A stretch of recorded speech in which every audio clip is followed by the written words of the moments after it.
Welcome to Extra Takes, hosted by Northland Church Senior Pastor, Dr. Joshua Laxton. Join us each week as Pastor Josh reveals the rest of the story behind his sermons. We'll discuss how those who follow Christ can live out a biblical vision for the church in our world today.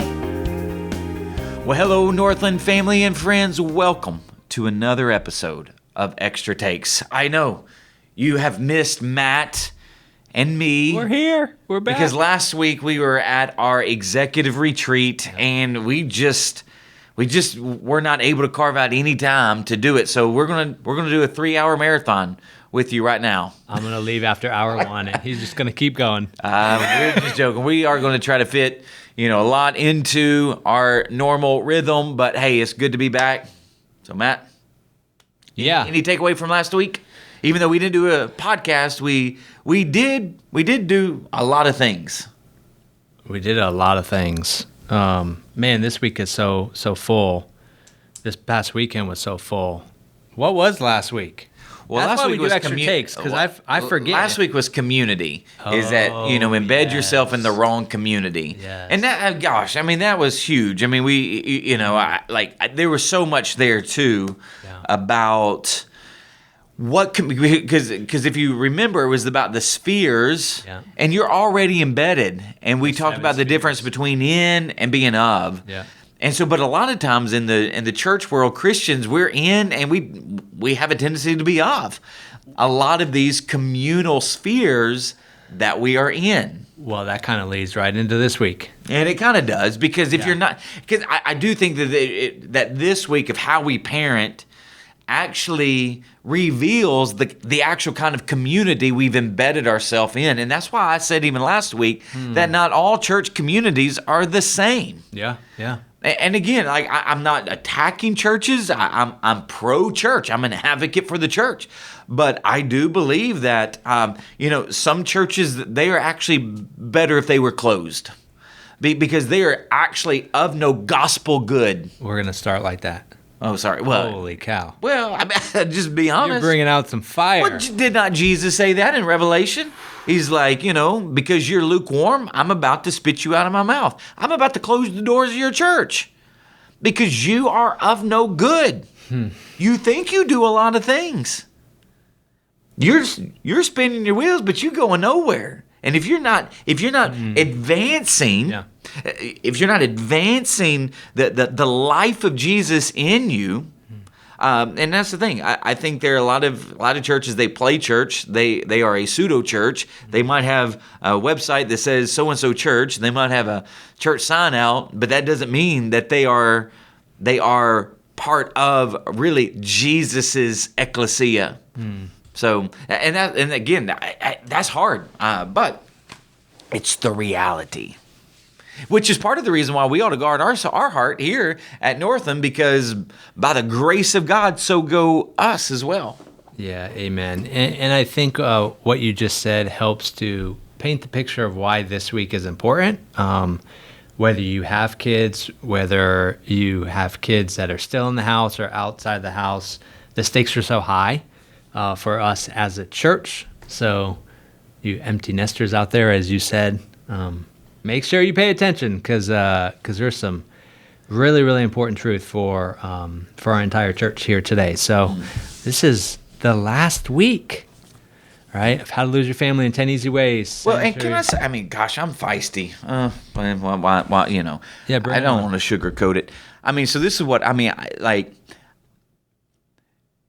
I have to kind of calm myself down, to say what I'm about to say. Okay. But I just recall not too long ago, 7-8 weeks ago, we're seeing a revival, that, the tragedy of Charlie Kirk is going to spur a revival. You have church attendance, but here's what I can promise you. You have that, and again, this is what I said then.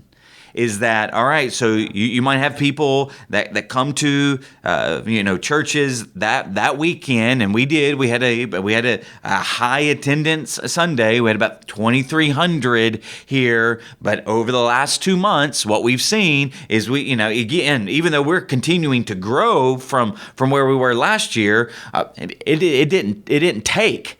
And this is what I've been telling the church over the last even 2 weeks about community and how we parent is that we really, if we're driven by the winds and the waves of culture and not really driven by the wonder of Christ and his life that he has imparted to us, I'm telling you, it's not going to last.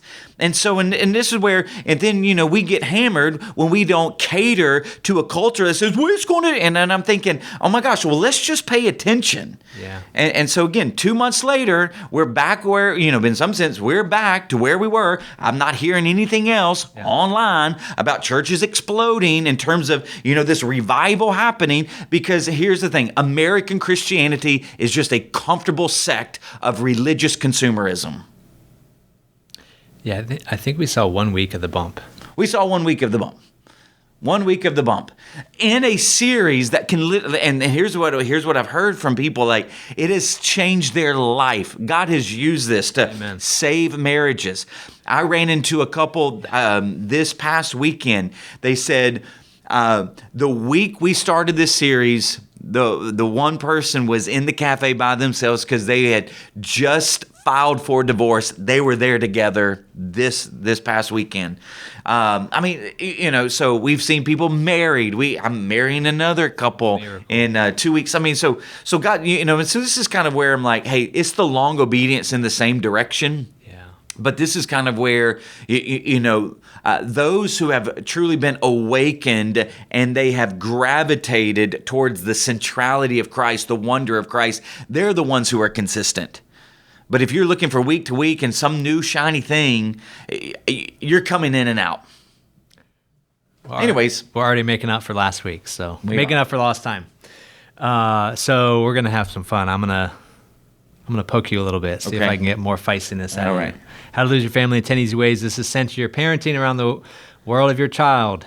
And you use this phrase, the wonder and word of Christ over and over. This was October 25th and 26th, 2025.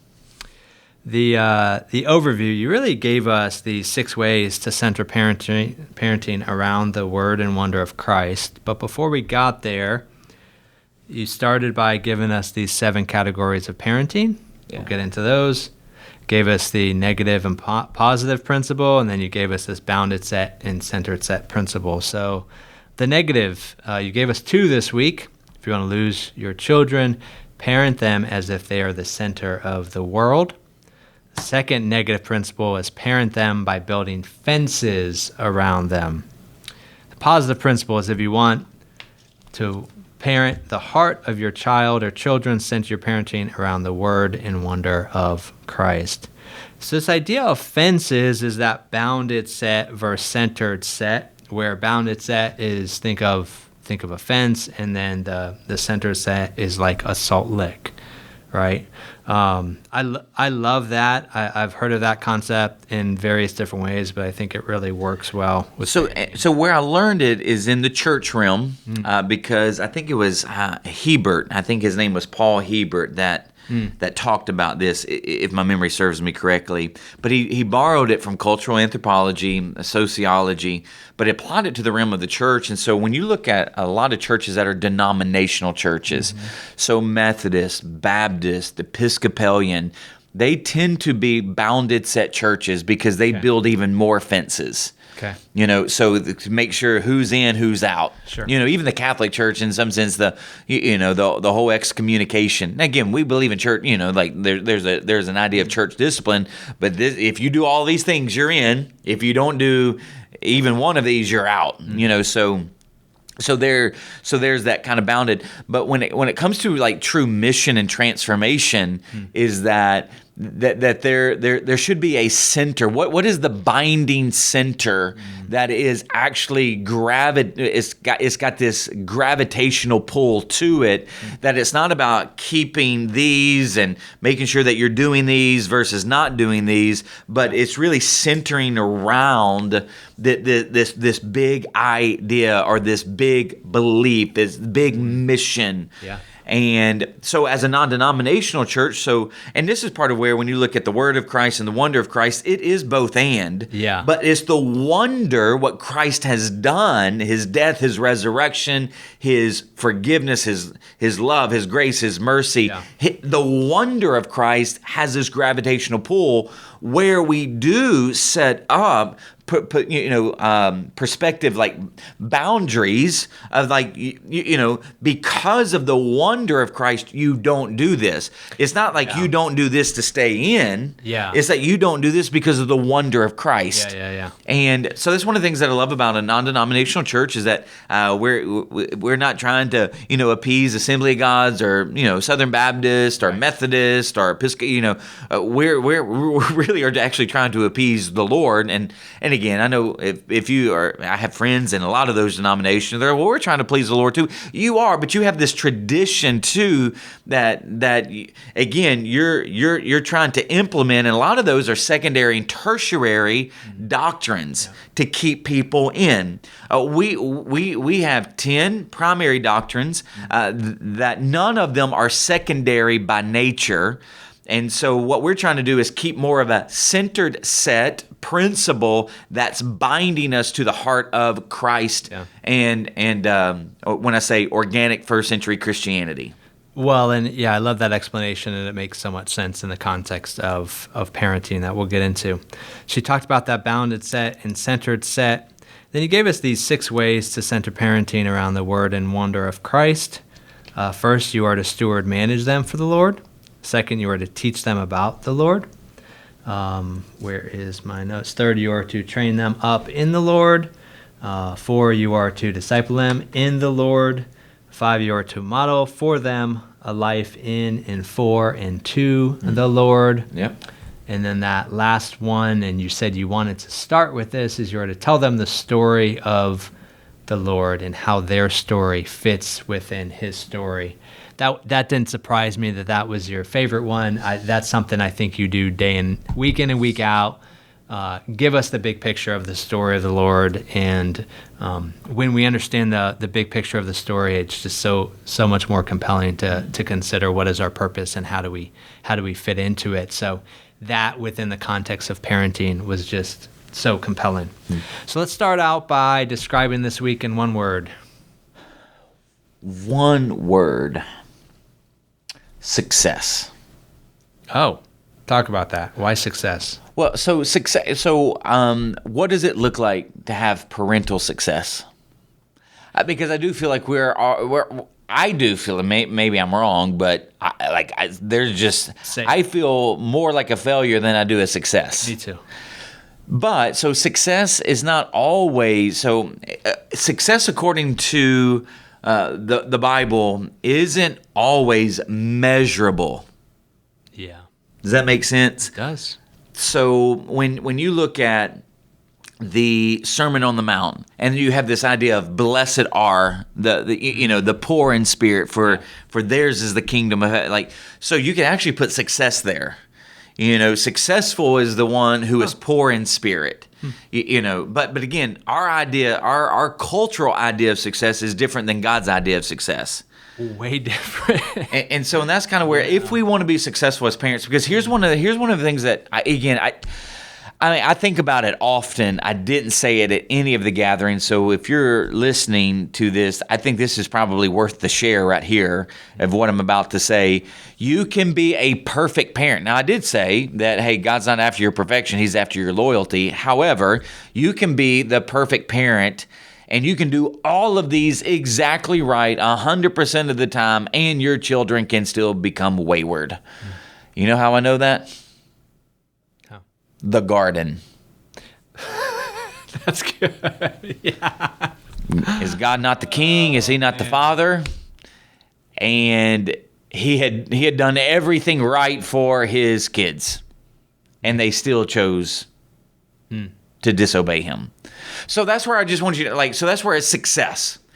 Because success is measured in God's eyes, not our experience nor what has transpired.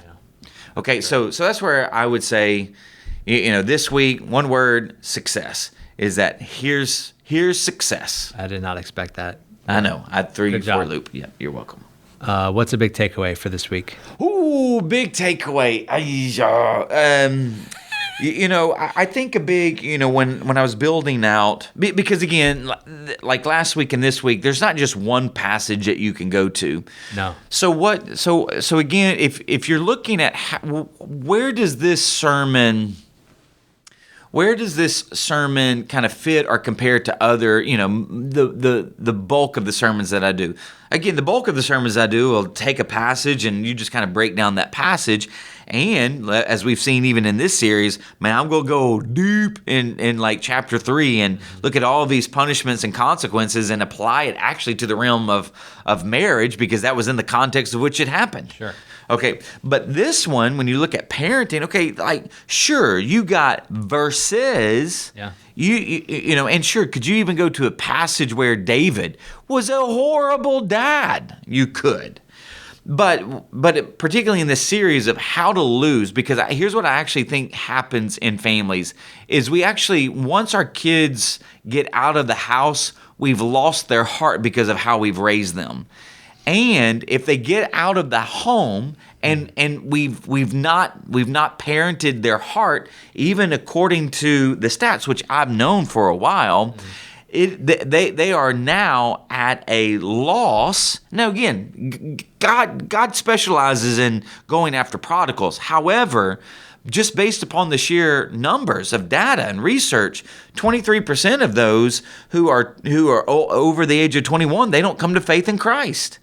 So the bulk of 21 plus year olds, if they don't know Christ before then, they actually are at a deficiency of actually coming to Christ, which is huge. So again, this is why parents, we actually have been given this heavy responsibility to parent well. So with that, I actually think the biggest, kind of takeaways, because I've never done this message before, is really? Never done it the way I did. No, Was it part of the 10 last time? Well, it was, but I'm telling you, like most of my probably 80% of my messages this time were completely different than the last time I did this series. Really? So the last time I did this series, I actually used Genesis 22. Okay. Because now I'll be preaching Genesis 22 for Easter of 2026. Yeah. But it's about Abraham offering up his son Isaac as a sacrifice. Huh.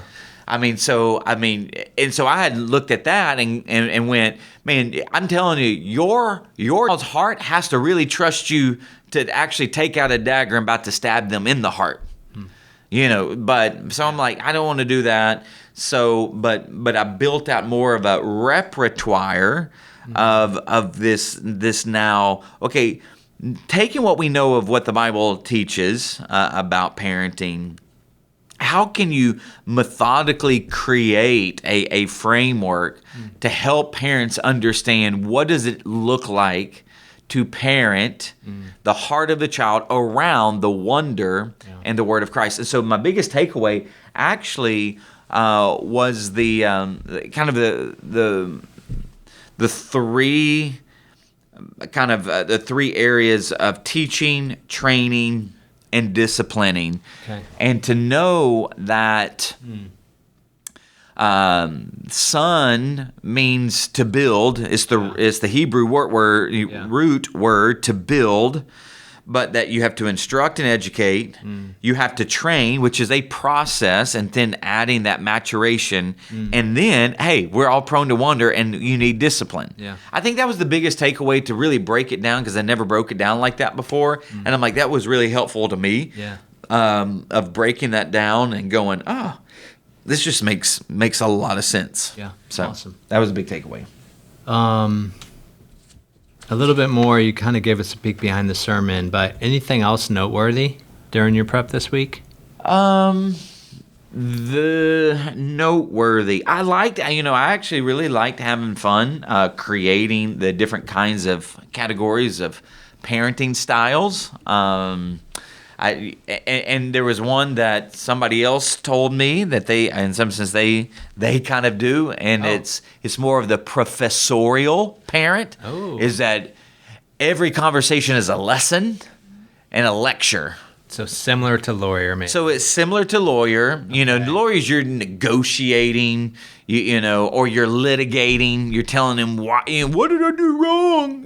But, so you're litigating them. Whereas maybe the professorial parent, let's sit down and let's talk about that. Yeah. And then you just give them this lecture, and that's when your kid's like, roll your eyes up. But one of the things about the professorial, and again, I think that probably is a legit parenting style that some people have. I do think discipline, and we'll get, maybe get into it later, but I actually think an element of discipline is actual lesson and lecture and question asking. It's actually more of a Socratic method than it is a lecture method. Yeah. Oh, I have an example about that. So. Yeah. That's great. Yeah. So let's talk about those categories of parenting. Yeah. Helicopter, TikTok, military, volcano, Uber, lawyer, employee. What do parents say? I'm none of those. Well, they're lying. All right, which one are you then? Oh, let's see. So when my kids were younger, I had the tendency to be the helicopter parent. Yeah. And the reason why, like, Joni is not a helicopter parent. She's a nurse, so she's like, I don't care if they get hurt. Like, I know what to do. Me on the other hand, I don't want them to get hurt. I don't want them to eat this because what I have to do the Heimlich, and I'm really not, don't want them to have to do the Heimlich, or I don't really want to take them to the playground. And if I do take them to the playground, I'm helicoptering over them because I don't want them to get into another spat with another 6-year-old, because then I have to engage the parent. And so I was helicoptering because I'm like, and it was really more, and here's the thing about helicopter parent, it's like sometimes it's more about you than it is about them getting hurt. You just don't want to have to be inconvenienced. So I was more of a helicopter parent. I can be a volcano parent. Yeah. Now here's the thing. I would not erupt volcanically unless you pushed my buttons to. But you pushed my buttons enough, I did. But that's part of it, is that when you do that, though, you set up that boundary, and your kids now are scared of you. Yeah. So you set that boundary, and so I've done that. Obviously, Uber parent. Some of this kind of depends on stages, right? It's stages, yeah. I very much relate to those two you said. Helicopter parents, our girls are 6 and 7. I feel like we're able to come out of that a little bit, right? We were definitely in that, and I think we both knew it and didn't necessarily like it, but as they're getting older, we're able to step back a little bit. And a tendency that we have seen is, when you say the volcano parent, and that's where, Kaylee and I will both have each other's backs. Bedtime's a great example. Bedtime can just be infuriating. Well, yeah. At that age, right? So there will be often where one of us will go, time out, we got it, you go. You know what I mean? Just like as a way of just a check and balance, right? To just say, like, take a minute.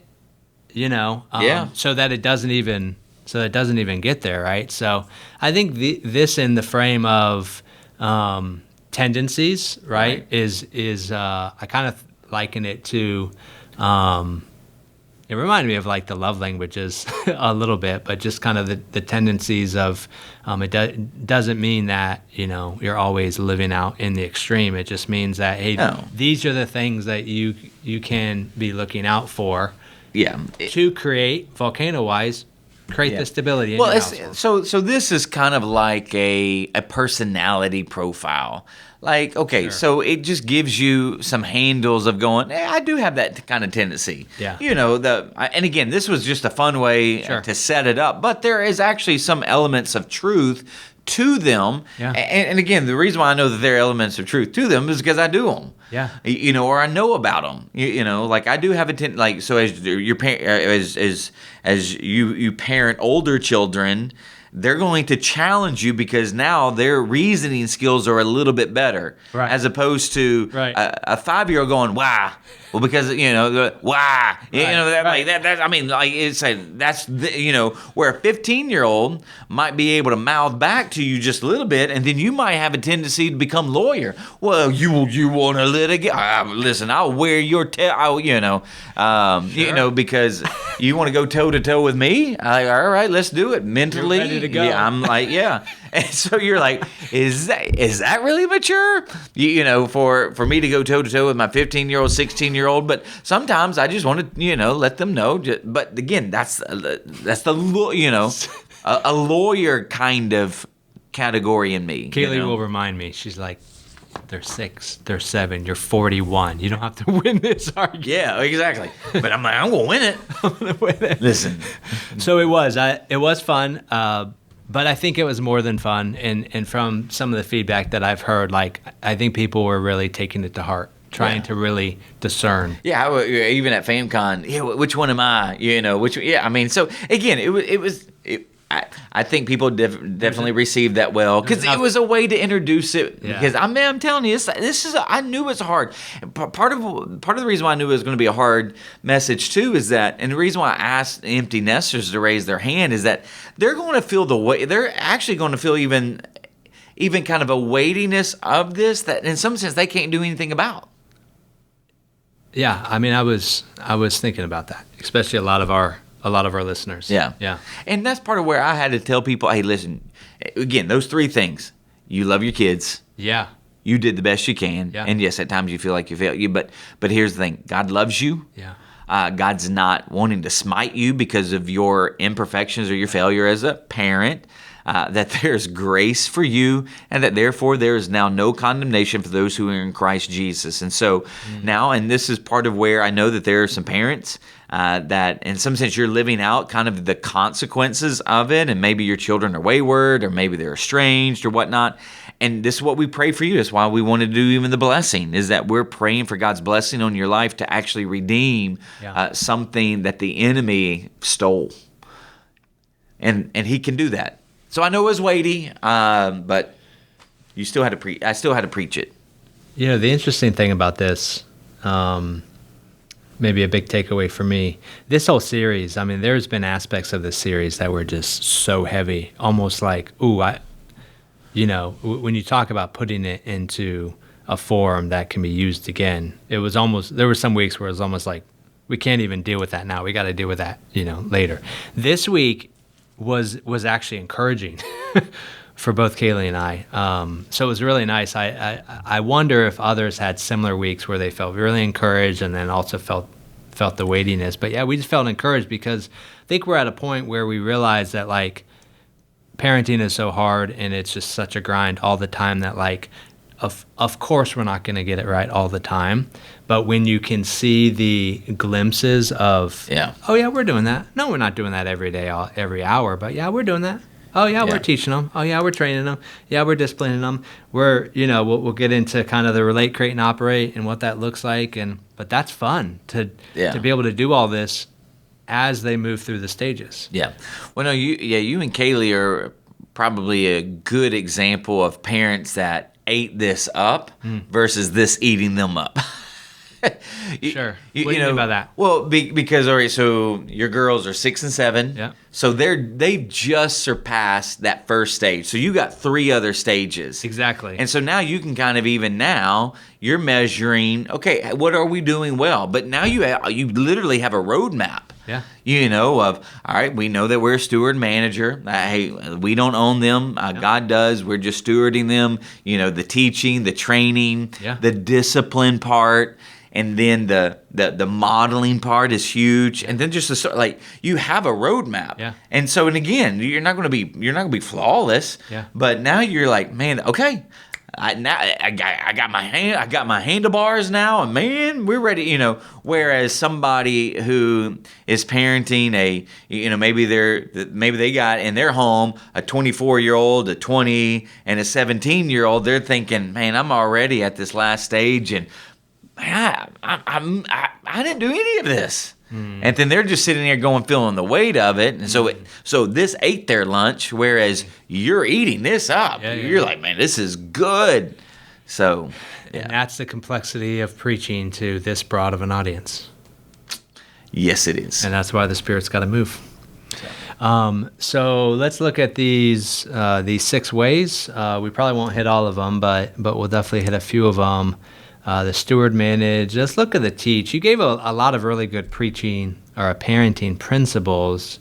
Under teach, you gave this principle: you can't teach what you haven't learned. Talk a little bit more about that piece, and just I think the way to process that right, if we are feeling the weight of it, of recognizing, oh man, we haven't necessarily learned that. Like, what do we do with that info? Both with the grace of knowing we can't teach what we haven't learned, but also maybe letting that spur us on. Trying to decide where I want to go with this. There is a big difference than attending a church, and having a Christian or even a theistic biblical worldview, and actually being a Christian. And in some sense, you can go to church, but that doesn't mean that you're actually living out the implications of what it means to be a follower of Jesus.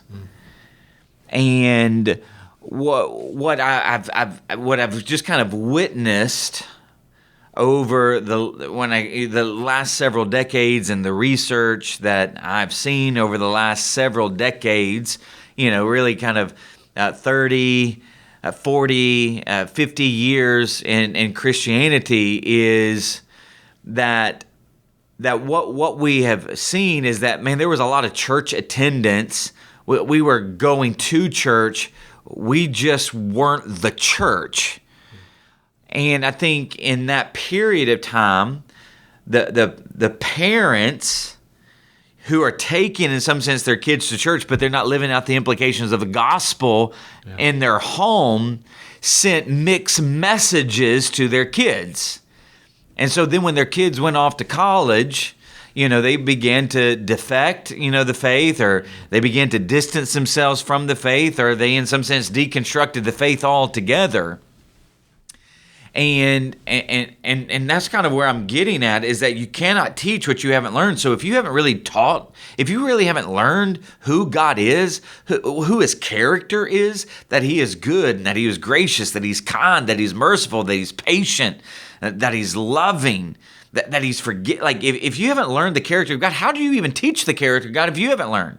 Because again, learning the character of God is just more than going to church and in some sense sitting there like a lump on the log, hearing a message without even taking notes. Like, that's the thing, is that this is where I've said the entire time in this series is that life is war, marriage is war. And then even this past week is that there is a battle raging for the heart of your kid. And if we sit there at church every single week with the person that we said that, with the person that we think that we're supposed to kind of be submitting to their spiritual leadership and guidance, and we sit there like a lump on the log, and we don't take notes to try to figure out who God is, or if we're not part of a small group like we talked about last week, and we're not trying to understand who God is, how in the world will we ever actually disseminate and educate our children what we haven't learned? So that's where I'm like, you got to teach them the name of the Lord, the character of the Lord, authority under the Lord. So if the parent hasn't learned to live under the authority of the Lord, how in the world would the kids understand how to live under the authority of the Lord? Dependence on the Lord, because that's a big one. Is that there was a book written years ago, I think Craig Rochelle wrote it. He did a series on it, The Christian Atheist. It is that we profess that Jesus is Lord, that Jesus is King, but we live an atheistic life acting like we can do everything on our own. And so again, that's a mixed message.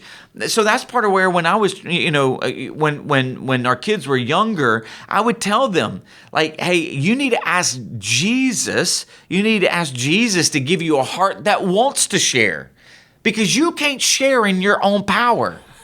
Right. And I've used that as an example, but I mean, a great one. But listen, like, you cannot do it in your own power. You need God to do that. Because if I just tell them share, that's fair, and I give them punishments if they don't share, I will modify their behavior for a time. Yeah. But if they ever get independent from me, which they will, Yeah. I've not taught the heart of the reason why they are to share. Yeah. And again, that's important. dependence on the Lord, and then loyalty. Oh my gosh, people are not loyal to Jesus. People are not loyal to his church. I talked about that last week with the buffet Christianity. And again, I'm not saying that you ought not, to utilize and leverage the plethora of Christian resources today that might be coming from other Christian leaders and churches. But here's the thing. We are not committed, well, I don't say we, but in general, Christians are not committed to a local body. You got this 80-20 rule where 80% of the people don't do, like, they come and do nothing. 20% of the people, they're the core that do everything. But that 80%, here's what happens. In that 80%, you have people that treat the churches like a buffet. Well, my kid don't really have fun here, so we're going to go there. Listen, you're not teaching them loyalty. You're teaching them about centering their life around them of where they have fun. And again, I'm not against fun. We have actually an acrostic here for our children's ministry philosophy is that we want to have fun. So we want to teach them the faith. The children, we want to teach them the faith. We want them to understand the faith applied to their life and their context in their age-appropriate way. And then we want to network with parents all in a fun environment, because we know American families that one of the first questions that American families are going to ask their kid after they go to church, did you have fun? They ain't going to ask, what did you learn about Jesus? They're typically going to ask, did you have fun? And this is the buffet of Christianity. Because if our kids don't have fun, we don't want to drag them, because we've actually centered parenting around their world. So we don't want to drag them to church. Oh, God forbid that we drag them to church. And so therefore we're going to go where they want to go, where they want to have fun, as opposed to being loyal and being committed to a church. And so we'll take our kids here, we'll do this, we'll go here and do this. And so, but what we'll find is that we're so divided between 2, 3, 4 communities that there's no consistency and actual commitment and investment in one. That's the state of American Christianity. And that's where we got to change that if we want consistency in our home, if we want consistency in the heart of our children. We've got to tell them that, hey, life's not always going to be fun, but it can be meaningful. And so that's where I would say, like, if you haven't learned those as an adult, how in the world can you teach your children that? Didn't even have to wind you up. No, and I get I get so animated because I'm telling you, like, I've had people, and again, if you need to go somewhere else, as a church, man, absolutely. But I've actually had just adults, but they're parents. Well, you preach, and again, I don't hear this anymore, but I heard this early on. Well, I had the person say this. Well, you're so narcissistic because you preach so long. We're just going to go somewhere else where they preach short. Oh, wait, here's what you're telling me is that you're not even looking at the content anymore about whether or not it is even productive for you. You're actually looking at the wrong thing. And here's the thing: if that's what you're looking at, let me tell you what you are cultivating your kid to do: to look at the wrong thing and to make decisions based upon how you feel, not what God has told you. But I'm telling you, that again is the state of American Christianity. Like, I could keep going, but I'm like, because I get so irritated at the heart of American Christianity. Yeah. And again, notice I'm saying American Christianity, not Christianity in America. Because there's a difference. American Christianity has actually absorbed the bad cultural behaviors of America, and they've actually filtered it throughout the church. Yeah. So that's what I'm saying: American Christianity, not Christianity in America. Yeah. Yeah, I would make the distinction of where the priority lies. Yeah. And in American Christianity, I think America, the priority is first. Yeah. So there's a distinction. So because I made a statement in that, and at the 9 o'clock, and I think I made something like this statement at the 11. but I said something to the effect that conservative, Christians, have had this volcanic eruption because of the derelict of duty of training and teaching the next generation. And so, I got a couple of people like, hey, can you talk, talk about that a little bit more? Yeah. And so, and I'm like, yeah, I can, because here's what I mean by that. All right. So the antagonistic spirit railing against secular progressive culture has come from the voting bloc of conservative America, which within conservative America are conservative Christians. Now, again, this is all research, okay? And so when you look at that voting bloc of conservative Christianity, they typically are your middle, kind of your middle upper white, kind of white class that are evangelicals, okay? Well, so that, and I'm talking about the spirit that rails against a secular progressive culture. Now, I want you to know I'm not for a secular progressive culture. But I'm just saying the people who are antagonistic, that have these emotional volcanic eruptions, that wag their finger, that talk about us versus them, that's what I mean by a volcanic eruption. So what I was really getting at when it comes to the volcanic eruptions of conservative Christians about a secular progressive, here's what I was getting at of the derelict of duty. All right, so I do believe, now again, I could be wrong, but I believe that Christians, by and large, over the last 30 to 50 years, they have failed to actually disciple their kids. Now, I want you to realize, in America, I want you to realize that it is not the church's job to disciple your kids. It is your job to disciple your kids. We are supplemental. We are the ones that hopefully are a coach to you. We're the ones who come alongside of you. And, but even today, we only get 1 to 2 weekends out of a month to even disciple your kids or help you disciple your kids. But nevertheless, okay, so when you look at the last 30 to 50 years, what we've seen is that American Christians, by and large, they basically subcontracted out discipleship to the church. And they didn't do it really at home. Okay? Because you can't teach what you haven't learned. You cannot teach what you haven't learned. So I grew up, now again, my parents did the best that they could. My mom was the spiritual leader of the house. She did the best that she could. But but I grew up under the church structure where you went to church Sunday morning, Sunday evening, Tuesday night, Wednesday night. So when you're going to church that many times, and then again, I'm an old millennial / like Gen Xer, so I'm what they call a bridger. I was born in '82, but that's when you started to parent your children around them.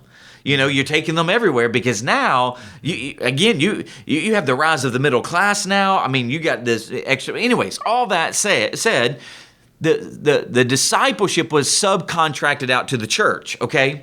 But then here's what the research, has revealed is that Christian parents have struggled to actually model faith practices at home. If you Google Ligonier, the state of theology in Christian homes, it's heartbreaking. What we actually think, who we actually see Jesus is. Did Jesus sin? It would blow your mind about what are some of these actual, you would think, main theologies that we should know. Christian families don't know them. In 2019, Barna did a household of faith study and found that only 10% of Christian families engage in meaningful faith conversations once a week. 10%.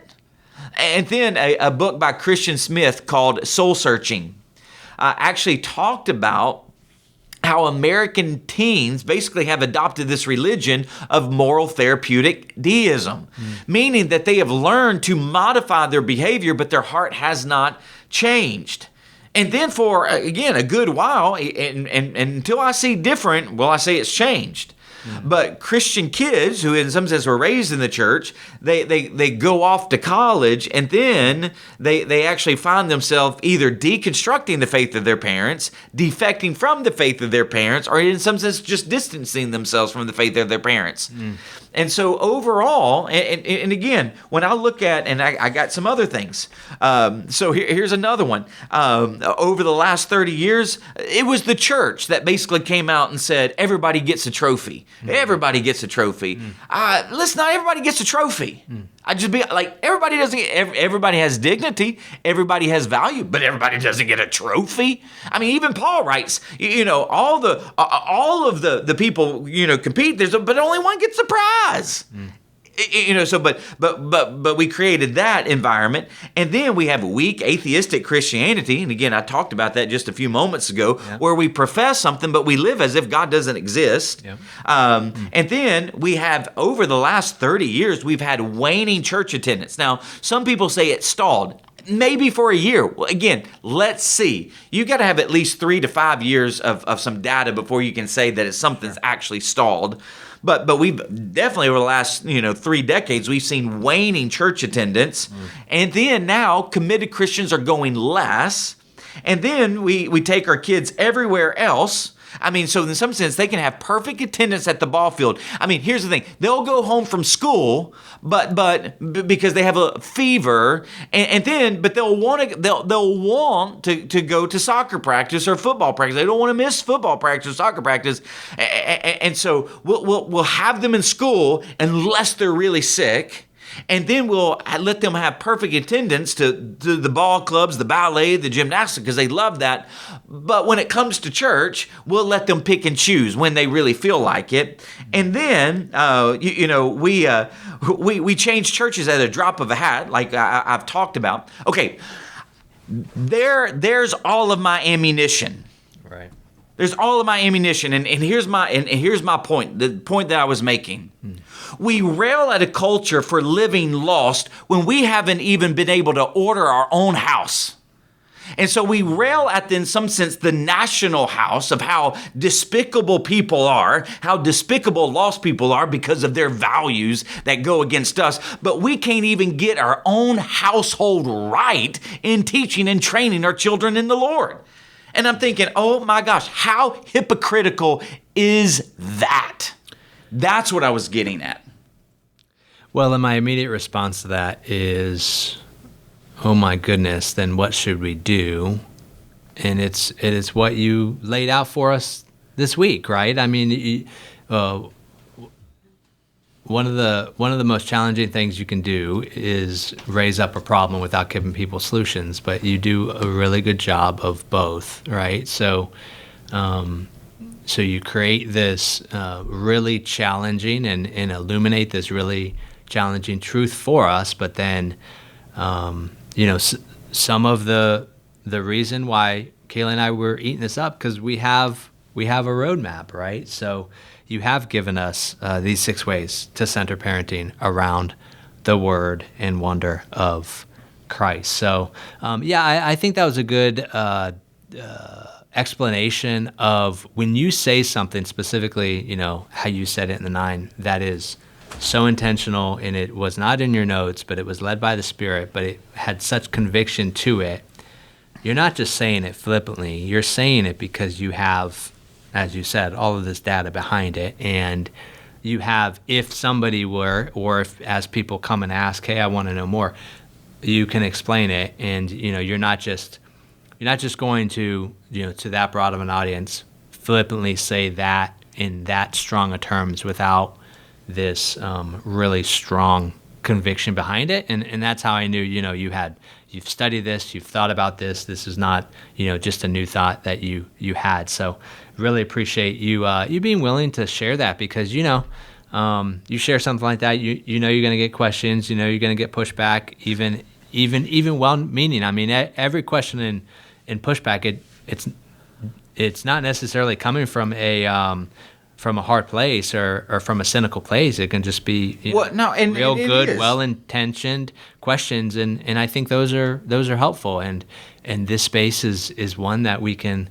help unpack that, because there may be some that heard that and were challenged by it, but didn't message you, and they were able to hear a little bit more about your heart behind it. Well, yeah, and And I didn't obviously sense that I needed to soften the blow. I needed to be prophetic. Like, so I do have a prophetic element of preaching. Not all of the time, but I will say things that are sometimes come across. Man, that was really hard. Yeah. But the whole reason is that we need to actually look inside and go, like, okay, what do I need to take away from this?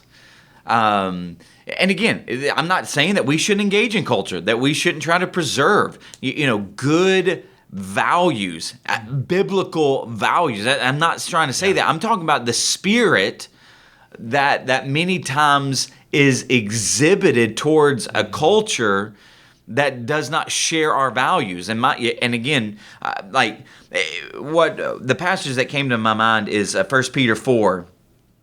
So yet if anyone suffers as a Christian, let him not be ashamed, but let him glorify God in that name.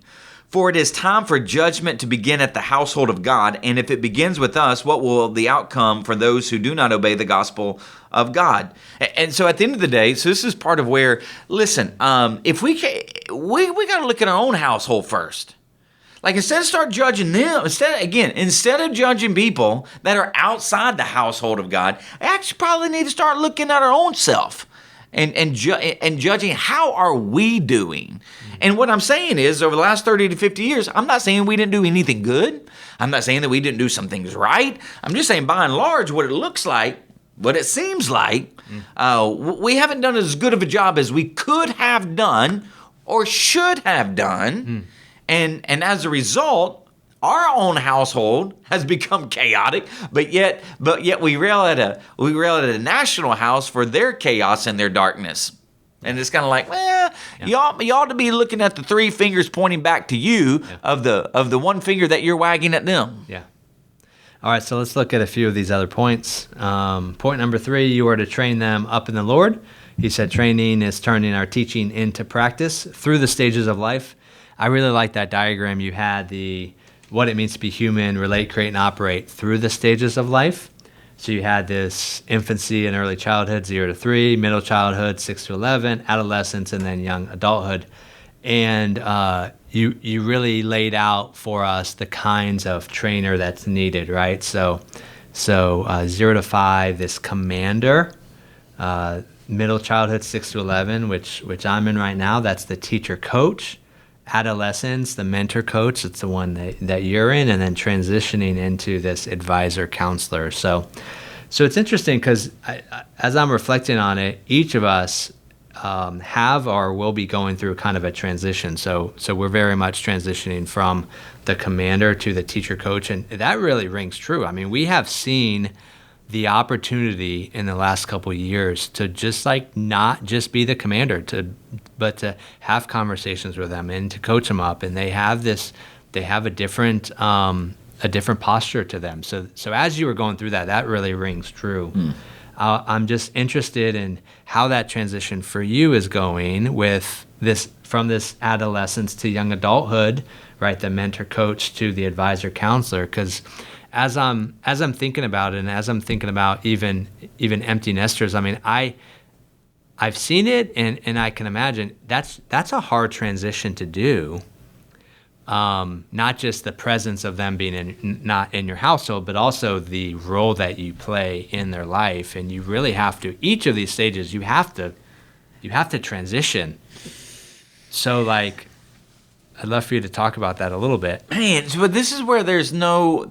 So I want you to, what I'm about to say, this is not gospel, meaning this isn't inerrant. Like there might be error to this. This is part of where you're sure. Like the Bible doesn't say like the Bible doesn't give clarity here. Okay, do you let your 16-year-old date? Well, in the Bible they get married at 12, 13, 14.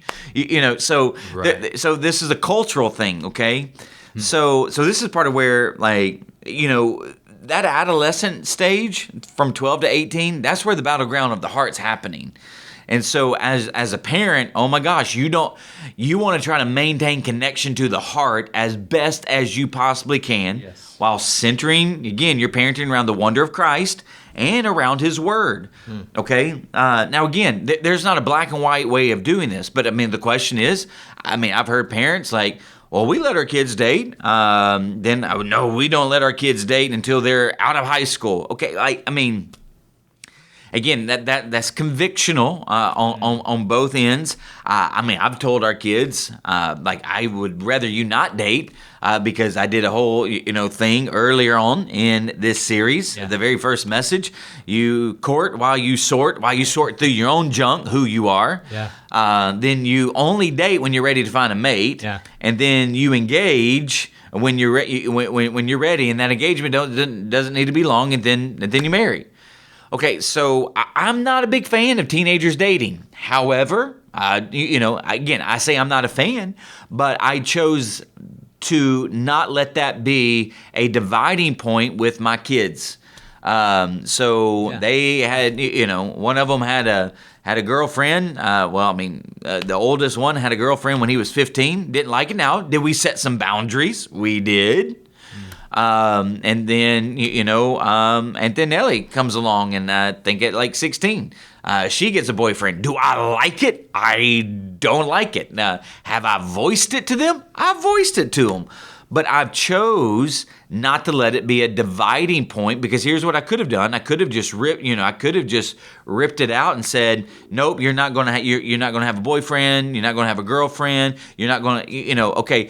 Well, then if I would have done that, I could have, in my estimation, I could have come down way too hard on them.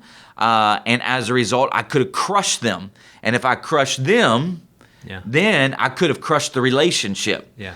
So again, now I'm telling you, like that may not be for you, but I'm telling you how I processed that stage of life. That they're learning who their friends are going to be. They're learning if they want to have a boyfriend, girlfriend. And so I have to then, Joni and I have to make wisdom calls, discernment calls. How do we parent them still around the wonder and the word of Christ while not crushing their spirit or exasperating them or irritating them? Because again, they're growing in independence. Because once they're out of our home, in some sense, once they're out of our home and they go off to college. When you pointed out as that advisor counselor, they don't have to listen to your advice. They don't. Yeah. You're an advisor counselor. You're not the commander. So here's one of the things too that again, and this is where the transition happens when they're 18, 19. They're out of high school. Listen, if they're still under your roof. And here's one of the things I would say. Is that if they're under your roof, they're out of high school, so in some sense they're technically a young adult. They're out of high school. They could be in college or they can have a job, and they do not want to live under your authority. Like if you've asked them to, hey, will you not do that, or will you not, like whatever it may be, and they're continuing to rebel against you, then that's where you might have to make some hard calls there and let them be a big boy, a big girl, and let them face their consequences, of wanting to now. And again, but if you're asking them to do something what a 5-year-old or a 12-year-old, But again, that's part of where I'm saying, depending on what your situation is, you might want to talk it out with a counselor, might want to talk it out with a coach. But those are things that we're literally in that adolescent, now young adult, stage, and we're winging it according to the gospel. Well, I appreciate the stages. I also appreciate you say that, this isn't gospel. When you talk about friends and then finding friends, I find it funny because my girls are very much in that stage of like everybody they meet is their friend. Oh, yeah. Right, so they haven't. So we have had definitely some situations and some conversations to have of, is this the type of friend you want and all that. But my youngest, Paige, will go up and say, do you want to be my friend? And then what's your name? So the fuss. So at least she, maybe a little backwards, but at least she knows, hey, if you're my friend, I should at least know your name. Yeah. But obviously that's going to grow. But then that leads into that next one, which is you are to discipline them in the Lord. And you touched on this already, but I have an example for this. He said, do not just focus on changing the hands and the head and forsaking the heart, not modifying their behavior just to get by. I'd love to talk more about that. I have an example of that. So just this week, girls are about to go to bed, and we had pizza that night. They brushed their teeth. They're kind of on their way to bed. And Kate says, can I have a breadstick? Silly thing, not a big deal. And I said, no. So she just goes right over and picks up a breadstick. And I'm like, this girl right here, are you kidding me? So I choose to expect the best, right? And say, hey, babe, did you hear me? She did not. I just said no, and you just picked it up. And she said, oh my goodness, I'm so sorry. I didn't hear you. I'm so sorry. That's an example for me of like, I'm way more concerned about her heart of like, was she being disobedient? Right? Like, and that's when even you're talking about the Socratic method, like we're starting to do that now at 6 and 7. Like we can find out and we can discern with, hey, if she's being disobedient, like we're wanting to know why. Like, is she legit just like disobeying? Yeah. Is there more behind that? Like, so that really rang true for me of, especially at that age and as they get older, I think it can be very easy coming out of the commander stage. It can be very easy just to like crack down on the behavior. And we've had to learn, well, hold on, actually, they're able to communicate to us. They're able to explain that there's more to that behavior. And that's really been, there's been some really fun, helpful conversations that have come out of that. Yeah. All right, not that we get in trouble with what I'm about to say. I mean, you're an hour in, so. But I love dogs. One of the reasons why I love dogs is you can train a dog. Okay. You can't really train a cat. Maybe you can. If you can train a cat, please let me know. I'd love to train a cat. Yeah. I mean, but on America's Got Talent, I mean, I think I may have seen one cat. You know what I'm saying? Well, you could train the big cats. I guess like lions and tigers. But anyways, going back to the training of the dog, here's the thing. That dog, you modify that dog's behavior through either positive reinforcement or sometimes negative reinforcement. Okay, so you can actually do that with kids too if you're not careful. Like, and so if you react and respond every time they do something bad, you might find yourself modifying the head and the hands. And again, it might work and you might survive, but you don't change the heart. Yeah. Okay. You've just taught them to modify their behavior when they're around you, just again, kind of like animals. So, and I'm telling you, this is the hard part of parenting and discipline. This is why discipline is discipleship. Discipline is not punitive. And that's something that the previous, at least what I'd taken from discipline from basically at least a social construct of the previous generation, it was punitive. Yeah. But now, when I say is there a punishment, are there consequences? Absolutely. But when it comes to God's disciplining his children, it's always for correction. It's always for restoration. It's always for exhortation. And then one of the things that you see, and I would actually like to do a deep dive in this, maybe next time, when I say, next time, is that when you actually look at God's discipline of his children, he's not necessarily so he's not necessarily disciplining them for one infraction. He's disciplining them for the heart of the infraction. Does that make sense? Yeah, Where if the heart is completely rebellious, then that's when and he's giving them patience, or, he's showing them patience. He's, giving them chances, but if the heart has taken root, that's when he kicks them out, particularly I'm looking at the promised land. Okay. Yeah. So this is not because of one slip up. Not because of one slip up. Now, when you see, but this is part of where when you look at the garden, there were a lot of slip ups, until the actual infraction. I was about to say, I don't even think that was one slip. I think It was- I think that it- was an indication of the heart. It was an indication of the heart. I mean, because Adam, he's derelict in his duty. Eve's not even asking Adam. That's what I was trying to show is that, that they're embodying a failure before the actual sin. Yeah. So nevertheless, this is where I want us to think about discipleship when it comes to discipline. There's going to be times where you give them warnings. Yeah. There's going to be times where you do ground them. Hey, you did this, and because you did this, this is the consequence.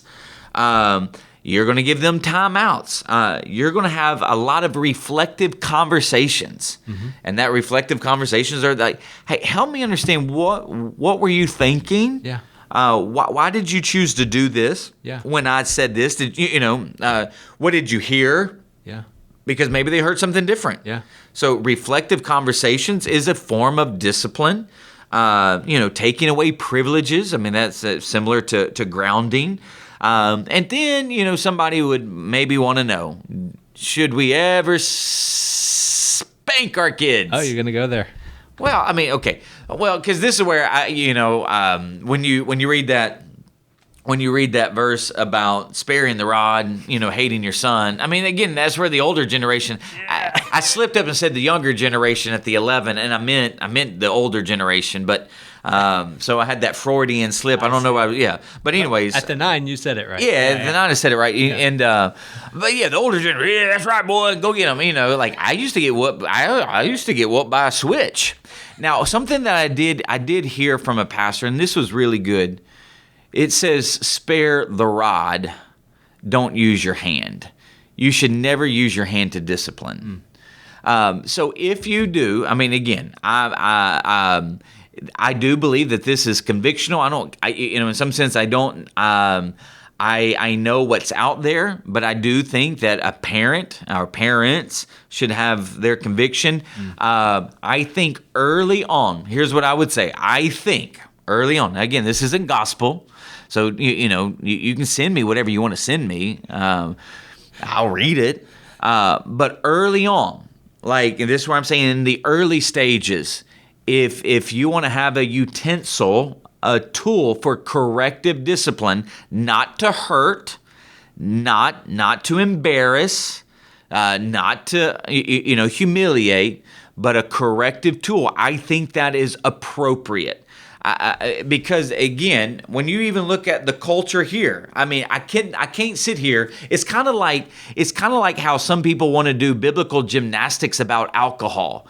Like if you want to say that alcohol is a conviction around, hey, that I just think that convictionally it's better just to avoid it as a point of wisdom. That's fine. But if you're sitting there saying, well, when Jesus turned water into a wine, or when Moses, or when Noah, that really wasn't wine, that really wasn't alcohol. Don't do biblical gymnastics to try to support your case.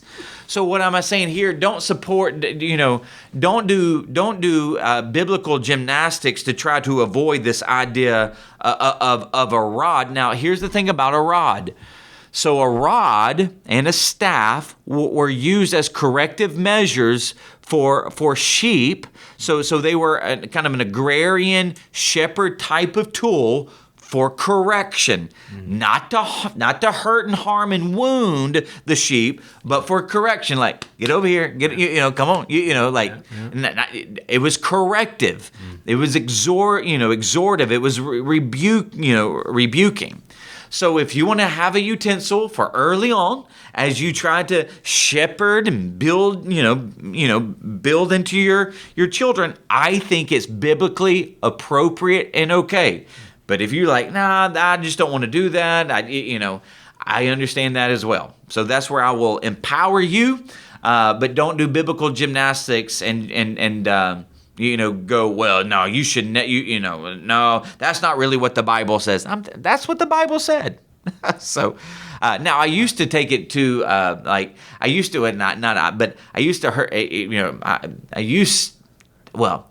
I didn't used to, but I remember hearing a statement from a pastor. Okay. You got to beat the hell out of them. Oh boy. And I'm like, I don't think that's what it's talking about either. No. All right, so time for one more question. Okay. Let's just look at that time of the blessing at the end. Just talk. You mentioned that briefly, but just talk about how that evolved and just how meaningful that was. Yeah, I mean, so I was thinking Saturday morning, what is a good way to kind of tie up this series with a bow? Yeah. And that's just what I sense the Lord gave me, is that, hey, have a time of blessing. And then so I started out Saturday. I was just going to bless. You did it all. I did it all, and it went, and I was just surprised at the response. Yeah. So I'm like, well, I don't. Yeah, it wasn't about me just doing it, but it was just like, hey, if anybody needed a blessing, Sure. come forward. And but yeah, so it turned out to that, and it was very meaningful because of how many people just wanted someone to speak a blessing over them, and I'm like, man, we probably ought to do that even more. Yeah. Because that is part of. I actually do think it's part of the body, encouraging one another, is just imparting a blessing. And that's definitely a biblical thing. We see that in different spots throughout the Scripture, where there's a blessing and kind of this pouring out, that happens. Yeah, so I was a part of it at the 9 of the 11, and I would ask for their name and just ask anything in particular. And yeah, I mean, I heard a lot.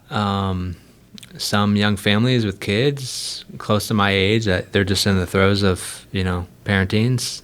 An estrangement to a grandchild, and one young couple was asking just for transformation in their lives, and there was an eagerness and willingness, and I think it came at a great time. Yeah. I think those are meaningful. I know we've done those for the Mother's Blessings, and I think that different people at different times will go forward. Yeah. When they need it most. Yeah. Yeah. Yeah. So it was really good. So we are done. We don't have to worry about losing our family anymore because we've got it and it's over. Now you are able to take all of this truth, and you're able, again, maybe just take one or two things that were really meaningful to you through this series, and just try to and again try to incorporate them into your daily rhythms. We will do this series again in a couple of years. Lord willing, I will be converting this into a book in 2026 that will come out in 2027. Okay. So I do want this material to live on. I think what we'll, at the very least, what we will do here, even at Northland, is like every year we'd have a life group around this. Oh yeah, great idea. So again, this won't be over, but that's what I would encourage you to do. Take 1, 2, 3 big takeaways from this series. Try to apply them to your rhythms. Let them become an actual rhythm in your life, and then you can move on to another one or two. Yeah, that's how you actually tackle WIGs, wildly important goals in the whirlwind of life. So with that, Northland family and friends, thank you so much for tuning in to another episode of Extra Takes. Until next week, blessings. Thanks for listening to Extra Takes. Be sure to follow us on Spotify and Apple Podcasts so you won't miss a single episode.